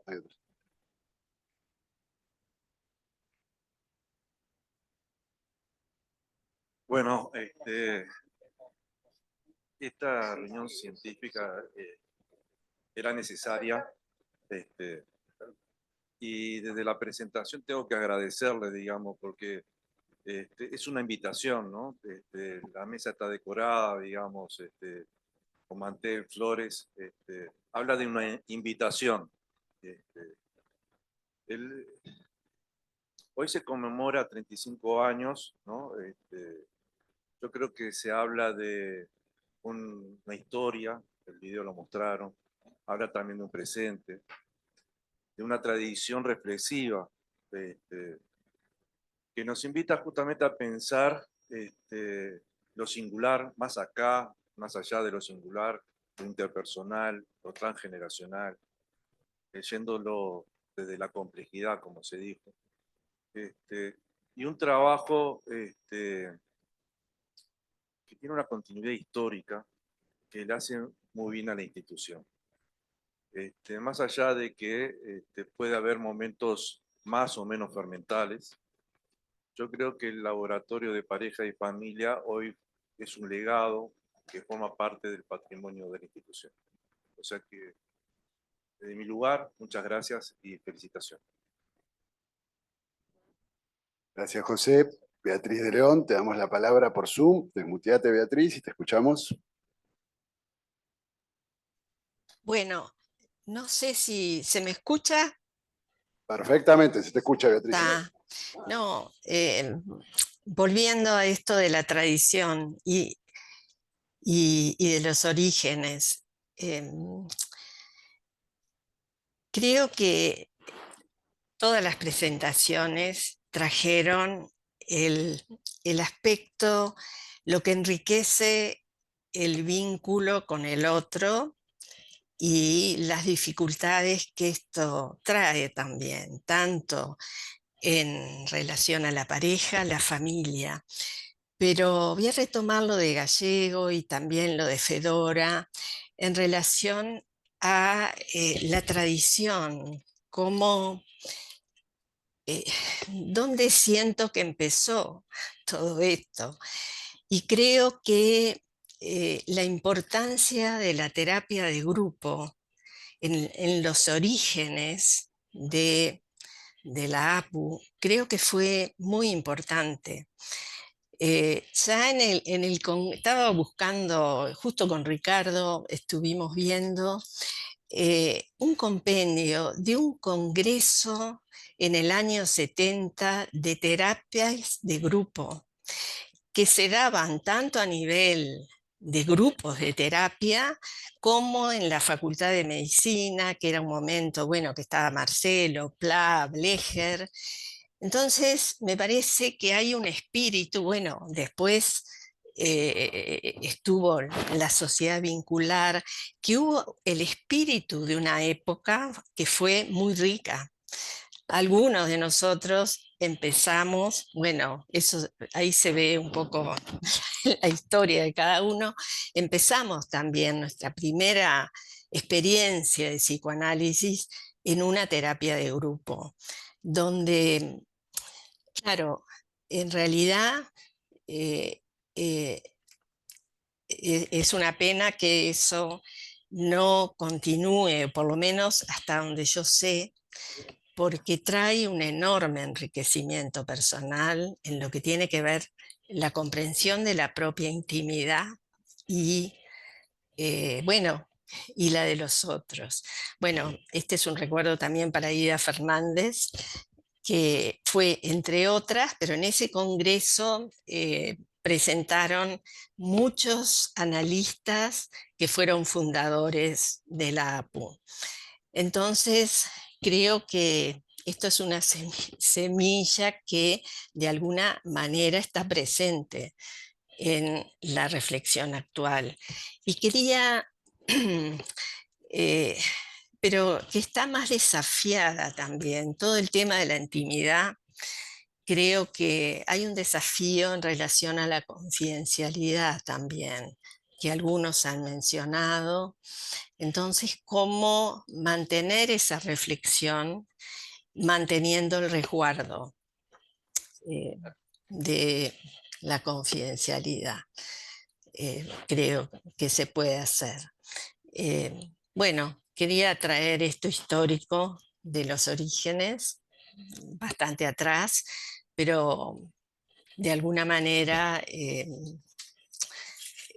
creo que está presente y en la sociedad y en nuestra sociedad y en el contexto también de sociedades psicoanalíticas. Bueno, nada más. Gracias, Beatriz. Bueno. Le damos la palabra a Alba en la mesa, que pidió la palabra. Gracias, Beatriz. Justamente hablando de azar y acontecimiento, cuando yo estaba en la asociación en la calle Maldonado, como está pasando acá ahora en biblioteca, que dejan libros para que te los lleven, yo me encontré justamente, Beatriz, con el primer congreso que se realizaba en Montevideo. Y yo dije, ¿y esto qué es? ¿No? Entonces, a partir de ahí yo hice una investigación, pero a lo que quiero ir, que también se hace 70 años del primer grupo terapéutico, es decir, que fue coordinado por Rey y por Billy Baranger en el Hospital Maciel. Es decir, también es 70 años del comienzo de los grupos, ¿no? Y a partir de ahí, bueno, se dio toda una cantidad de... antes, durante y después, porque en la dictadura, por ejemplo, Paciu siguió trabajando con grupos, ¿no? Y después, bueno, eso debido a otras cuestiones de que los que hacían grupos en todas las instituciones fuera de APU se replegaron más en la asociación, en lo que, bueno, analistas, supervisores, ¿no? Docentes, pero bueno, el grupo siempre estuvo presente y hay una figura que es Marcelo Viñar, que cada vez que Marcelo Viñar tiene oportunidad de hablar, les va a hablar de los grupos. ¿Ah? Así que gracias, Beatriz, por incorporar esto. Gracias, Alba. Bueno, leo la lista. Perdón, sí. Ya no. ¿Quieren? Ya no. No, que hablé en presente porque está muy presente, pero ya no lo vamos a escuchar. Pero Sí. lo tenemos en la memoria. Está presente. Les leo la lista por si me faltó anotar a alguien. Ana Chavalgoiti, Jimena Malmierca, Elena Randonea y Nancy del Préstito. ¿Ah? Empezamos entonces con Ana Chavalgoiti por Zoom. Sí. Deputeate. Sí, Sí. Nancy me dice, tiene razón, que traten de ser breves. ¿Ah? Sí. Te escuchamos. Buen día y quería agradecerles a todo el equipo y el grupo de pareja y familia de la APU, bueno, y felicitarlos por mantener vivo un espacio que a mi entender es fundamental para poder trabajar en la clínica y entender la dinámica del ser humano en lo intrapsíquico y lo intersubjetivo. Quisiera acá recordar, junto con otras personas, que ya en el año 77, cuando yo me formé en el Hospital de Clínicas, trabajábamos en grupo operativo. O sea, realmente el grupo operativo de Pichon-Rivière era un modo de aprendizaje. O sea, y que también, junto con Beatriz y otra gente, mi primer terapia fue terapia de grupo. Digo, o sea, mi acercamiento, y que luego con Paula Hoffman, haciendo homenaje al espacio de Paula, nos formamos mucha gente con Isabel Plosa y Paula Hoffman, también con Aida Fernández, y pronto vimos, como trabajábamos con niños, la necesidad de trabajar con los padres y con la familia. Mucho antes de que existiera, de que viniera Isidoro y Janine, yo quiero recordar la figura de Beatriz Suárez de Quiroga, o Beatriz Suárez, digo, que fue realmente quien nos introdujo a un grupo, a Emma, bueno, hay otro montón de gente que está presente en APU y otra que no, nos introdujo en la clínica vincular a través de gente argentina como Frida Ritterman, Susana Rojas, Gaspari y otros. Mucho después vinieron Isidoro y Janine. Entonces me parece que hay Pichon, bueno, con Pichon-Rivière, con gente que venía de Blecher, o sea, con APPG en Argentina, o sea, quiero decir que, y también junto con APU, en AUDEP se fue haciendo formaciones, o sea, venían todos ellos a las distintas instituciones. Entonces quiero decir que yo me alegro que APU haya incorporado luego un laboratorio que hacía falta también, porque realmente, a mi entender, por ejemplo, en la clínica de niños y de los distintos pacientes, digamos, hay algo que queda claro, que no es lo mismo representar a alguien, como decía Emma, que el otro hable de alguien que es un objeto internalizado, a la presencia. Isidoro bien decía que el vínculo era la presentación, que una vez que se hacía representación ya no había vínculo, había lo que se llama, bueno, el objeto internalizado que ya no es el otro. Entonces me parece que esto es fundamental, y algo en relación con la intimidad, y dejo, es que también si estos cambios, digamos, en las formas de subjetivación y estos cambios en lo que es la intimidad hoy, no da cuenta de un anonimato que donde cada vez el ser humano es menos visto. Entonces tal vez esta necesidad de exhibición es justamente habla de la gran soledad en la que se vive. Digo, bueno, dejo por acá y felicitarlos y homenajeo al grupo. Gracias. Gracias, Ana. Le damos a Marina y después seguimos con la gente anotada. No, primero contestarle a Emma. Emma planteó la pregunta acerca de cómo el narcisismo se despliega en el vínculo de pareja y lo oportuno que es trabajar los aspectos narcisistas en un frente a frente, porque se ven los límites. El otro me muestra el límite de lo que soy, lo que no soy. Acá en este ejemplo que traje yo, bueno, esta señora tenía un montón de cosas que decía que en realidad no eran concordantes con la realidad de lo que le estaba pasando a este hombre y lo que pensaba el hombre. Pero seguía repitiendo. Tenía 9 años de análisis esta persona. Eran gente súper analizados. Les digo, porque ustedes ven el lenguaje. Es decir, que a veces la pregunta que nos tenemos que hacer como analistas, ¿cuál es el encuadre más adecuado que permita desplegar la patología o la vivencia que tenga la persona, pero que lo ayude más en su momento vital? Porque hay cosas que se pueden ver más con la presencia de otros. Y acá no estoy hablando solamente de lo vincular de pareja y de familia, estoy hablando de los grupos. En el grupo yo puedo salir hablando 20 disparates y hay otro enfrente me dice, pero che, ¿qué estás diciendo? Entonces hay terceros que acotan lo que uno dice. Y a veces en el encuadre nuestro individual, bueno, uno puede decir un montón de cosas y el analista puede tomar eso como elemento de fantasía y vivirlo en la transferencia, y necesariamente no se coteja con lo que sucede en otros marcos y encuadres. Esto lo vemos siempre, ¿no? No estoy diciendo algo que no conocen todos, pero quiero plantearlo porque es una pregunta muy importante. ¿Cuál es el encuadre necesario que necesita este paciente para aquello por lo cual está sufriendo? Entonces, a veces es el análisis, a veces puede ser una terapia de pareja, a veces familia, grupal. Bueno, tener eso en la mente. Me parece que esto, el laboratorio y la postura de APU introduce, y la verdad que primero estuvimos en la puerta de costado, vamos a decir la verdad, ahora estamos de frente, pero en sus inicios no fue tan fácil todo, porque éramos un grupo muy laborador, muy cuestionador, trabajábamos muchísimo, pero cómo eso penetraba en la institución y qué porosidad había, bueno, nos costó muchísimos, muchísimos, muchísimos años. No fue fácil. Creo que eso también lo quiero comunicar, porque los procesos se dan de forma lenta y a veces son procesos paralelos. Y suceden muchas cosas, no solamente en esto. Primer punto. El otro punto que quería traer era el que tenía que ver con los grupos. Es verdad que la formación en grupo es muy anterior a la creación del laboratorio. Es más, había toda una formación con los grupos operativos. Yo misma soy psicóloga social antes de ser analista, y hice esa formación.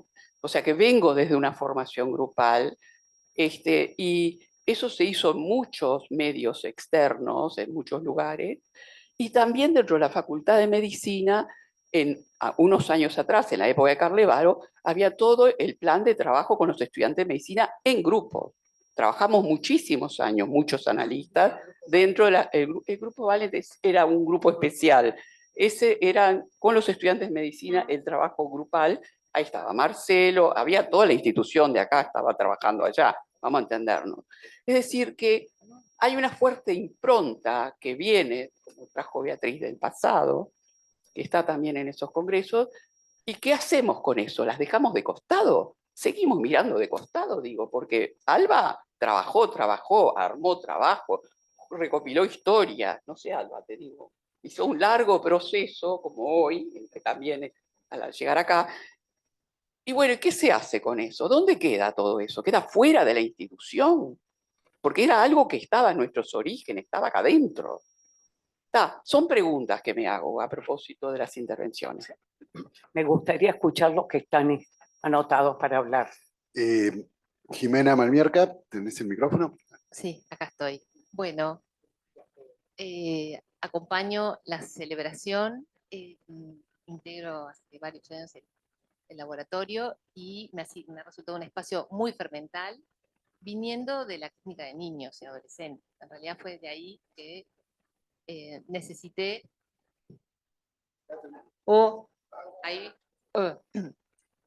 viniendo del trabajo con niños y adolescentes, y mi experiencia fue progresivamente cada vez más compleja, o sea, percibiendo que no era suficiente mi formación como en psicoanálisis de niños. Entonces, ahí fue que la necesidad de integrarme, a pensar a propósito de las nuevas configuraciones vinculares, familiares, como quieran llamarles, y las nuevas crianzas, los nuevos estilos de crianza. Eso, o sea, si bien hay cosas que persisten, hay otras que se han transformado, pero sustancialmente, y también me llevaron a, digamos, el tránsito por acá, iba a decir la facultad, no solo la facultad, sino APU, por ejemplo, el tema de los colechos, o sea, la aceptación de colechos, de cosas que venían de cuestionamientos de parejas jóvenes.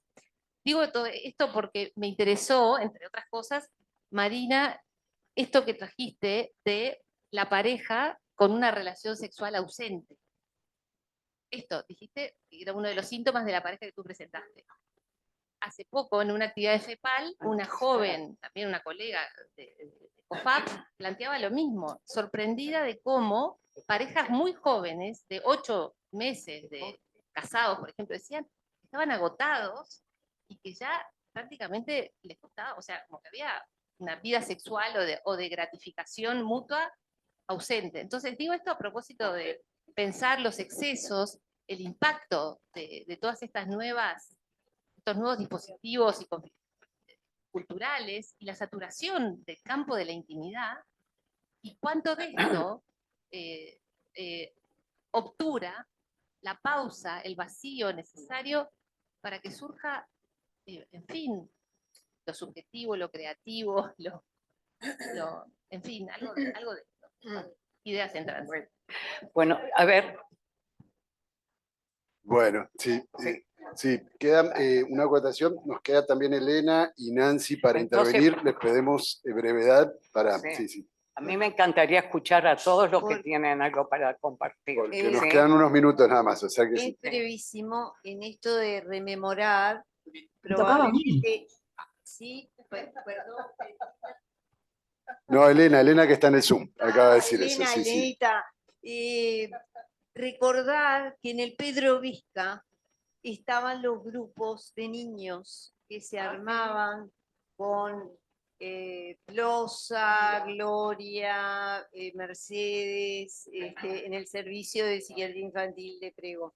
Estoy hablando de los años probablemente 70, por ahí, Pedro Vizca. Bueno, eso era, perdón, Elena. Disculpas, Elena, era una acotación corta que pidió Julia acá. Te escuchamos, Elena.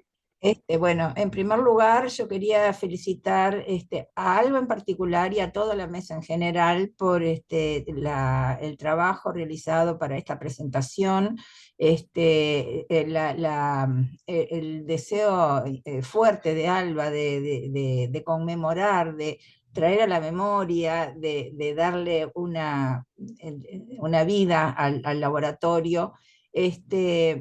Que bueno, que finalmente terminó logrando de que algo escribiera, de que participara. Desde el momento que yo me siento por un lado, para las generaciones nuevas, pienso totalmente de afuera, una extraña, pero dentro mío yo no lo siento así, ni me siento así, porque bueno, porque APU, la institución, los compañeros, bueno, han formado parte de mi vida, obviamente, y están muy internalizados. A propósito de la intervención de Beatriz, recordé también, sí, toda la formación en grupos, la importancia de los grupos. Yo también fui paciente de grupo, no en los inicios de mi primer acercamiento terapéutico, no, fue individual, pero luego sí pasé a un grupo y fue sumamente fértil. Pero también quiero traer que con Alba, hicimos dos grupos terapéuticos.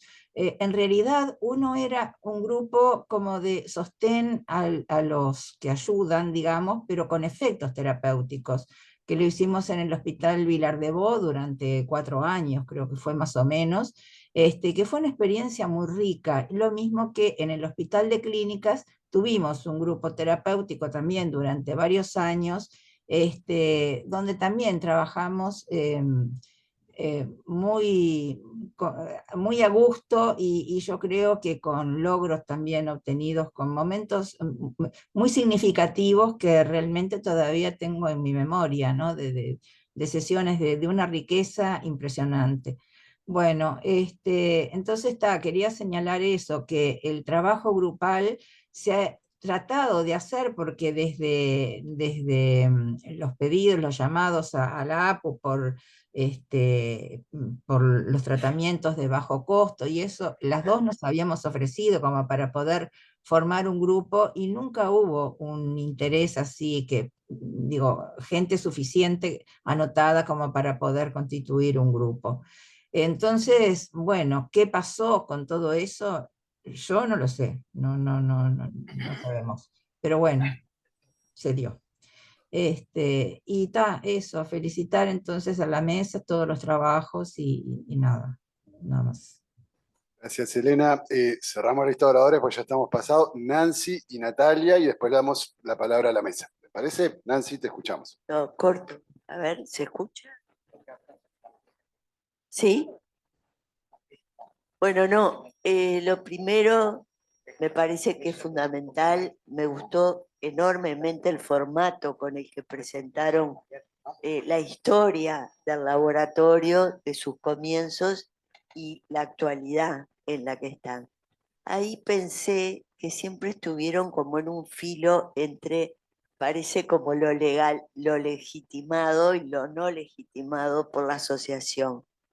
Y me quedé pensando en el transcurrir, porque creo que es un tema que cada vez más en las consultas aparecen estos problemas de pareja, de intimidad, separación. Es como casi un motivo de consulta, yo diría, más central de vínculo que de individual por momentos.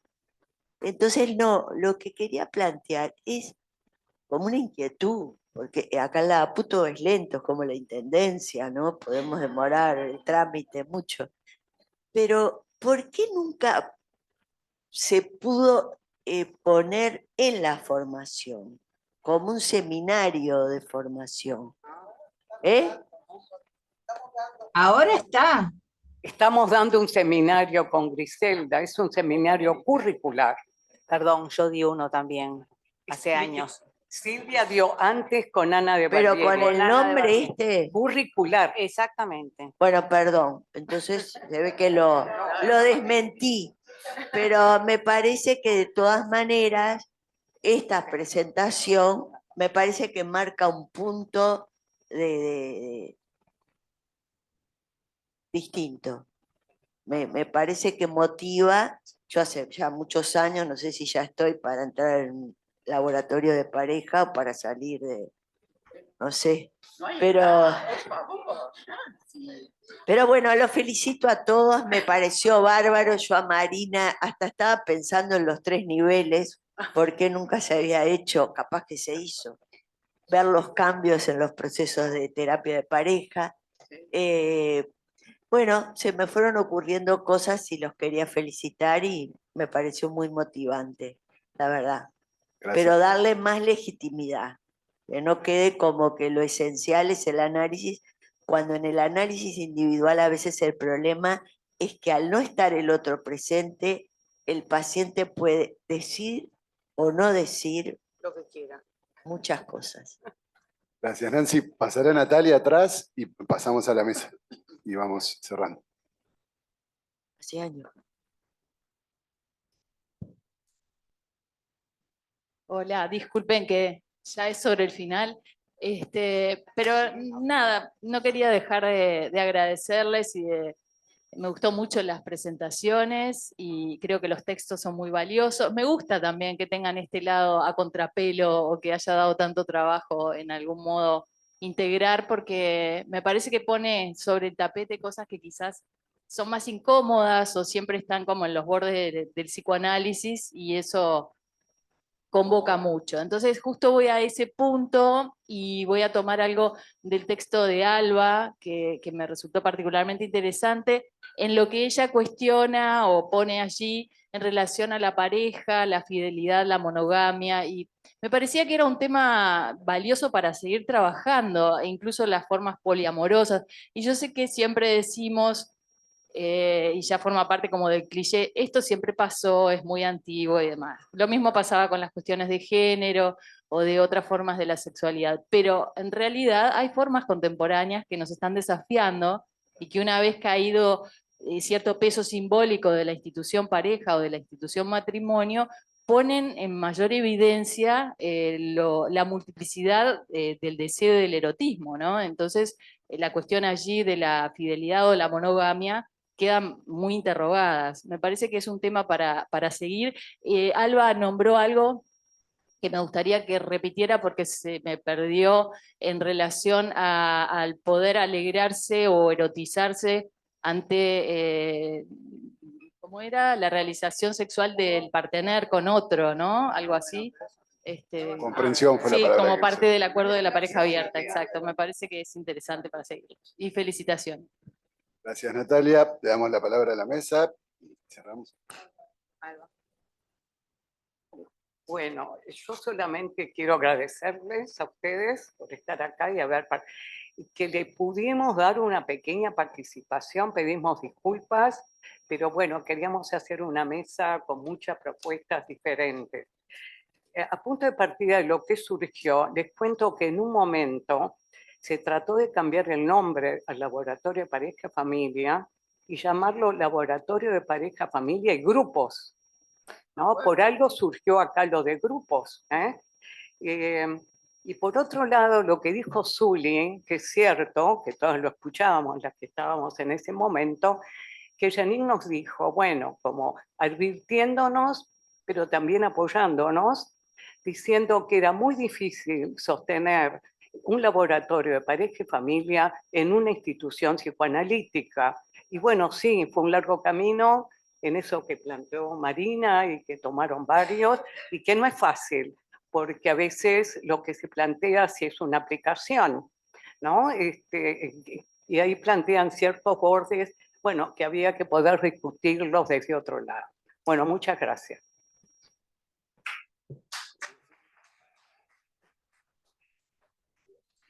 Bueno, yo solo agradecer realmente un placer estar acá con Marina, con Silvia, con Alba, con toda la experiencia que tiene, bueno, Fedora, que transmitió también la suya, todos los que han estado desde hace muchos años y que, bueno, han ido y venido al laboratorio, pero que siguen presentes y que han dejado marcas en nosotros, los que estamos hoy, diríamos, y siempre estamos como volviendo a las experiencias y relatos y esas marcas que han dejado en nosotros.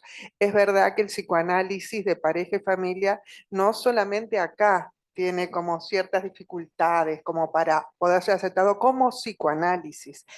Hace bien poco, hablando con Adriana Navarrete, la coordinadora de la Comisión de Pareja y Familia de FEPAL, decía que fue una lucha larga y encarnizada poder lograr que se aceptara poner solo eso, psicoanálisis, delante de pareja y familia, psicoanálisis. No era aceptado, no lograban llegar y es bastante reciente que se haya logrado eso.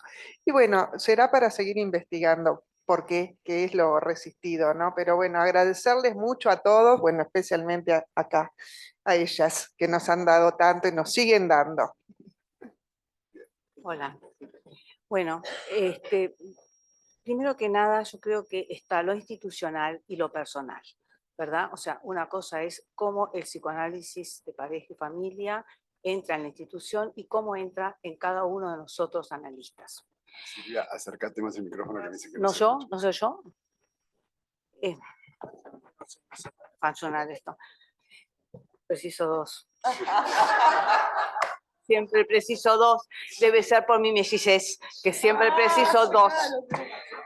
Bueno, yo, ya que mencionaron a nuestros antecesores que fueron tan importantes en la institución, yo quiero recordar en mi experiencia, también cuando habló Marina del hospital, de los estudiantes de medicina, los grupos que hicimos, y no quiero dejar de mencionar a Carlos Pla, a Esperanza Pérez y a Luisa Durtubey, porque ellos tuvieron la generosidad de permitirnos a gente que éramos casi ignorantes, ni hablo de psicoanálisis, ¿verdad? Integrar grupos de trabajo con ellos, ¿sí? Con los grupos, con los estudiantes de medicina trabajando en grupos. Y yo quiero entonces ahora sí recordarlos. Con respecto se habla mucho de las marcas, ¿no? Del vínculo, como la marca, el otro marca en el vínculo y nos hace otros. Yo quiero decir que en mi experiencia personal, estas marcas que me dejó la experiencia de trabajar en pareja y en familia y todo el trayecto con Janine y con Isidoro, también fue un aporte y una apertura para trabajar en el análisis individual y también trabajar en el análisis con niños. Porque esto que planteó relación,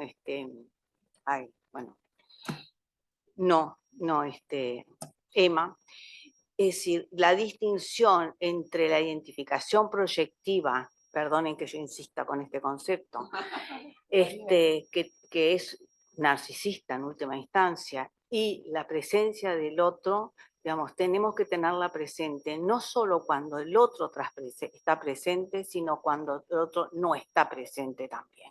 Y esto está en nuestra cabeza, ¿sí? En nuestro encuadre, que es un encuadre interno. Nada más, gracias. Y por otro lado, creo que todo este efecto que tuvo estos trabajos en todo el grupo de ustedes, creo que es auspicioso en que, bueno, sí, que sigan en el futuro trabajando, sobre todo la experiencia de lo vincular. Nada más, gracias.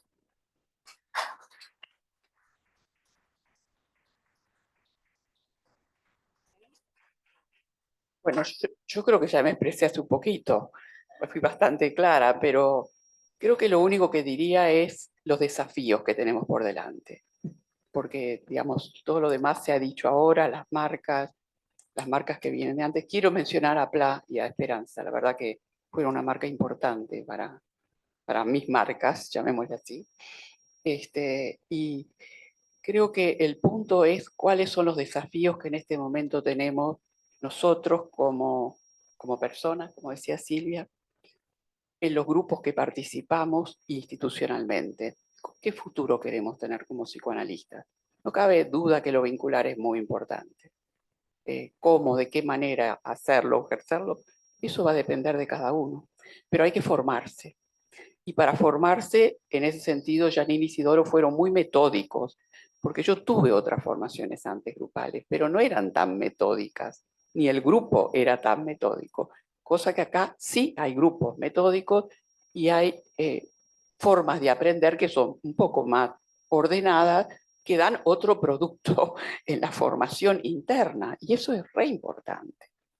Y el otro aspecto es la clínica. Siempre la clínica, tenemos que volver a la clínica, enfatizar la clínica y mirar los procesos que hacemos en la clínica. Porque aunque yo siento que transmití, ¿saben que lo que les transmití era parte del trabajo que hice de todo un proceso analítico que nunca lo presenté en APU, en Científica, del 92, y nunca lo pude publicar, por supuesto que era imposible. Y hoy pude traer algo de vuelta de un pasado lejano y resignificarlo acá para ustedes. Y eso es re importante, porque también le tengo que agradecer a Alba, porque gracias a la actitud de Alba, insistente, debo decir, doña Alba, insistente y perseverante. Totalmente de acuerdo. Está muy buena condición para llegar a los objetivos. Me permitió, tuve que ir a todos los papeles. Ustedes saben que nosotros grabábamos todos nuestros comentarios. Tenemos todos los archivos de lo que discutió los grupos. Me lo leí todo. ¡Qué maravilla! A esta altura de mi vida, poder tener el privilegio de mirar aquello del pasado y mirarlo en una nueva resignificación, pero para entregar a otros. No es para quedarlo guardadito ahí. Y entonces me parece que eso es lo que quería decir. Busquemos desafíos, hagámonos las buenas preguntas y caminemos hacia adelante. Nada más. Muchas gracias.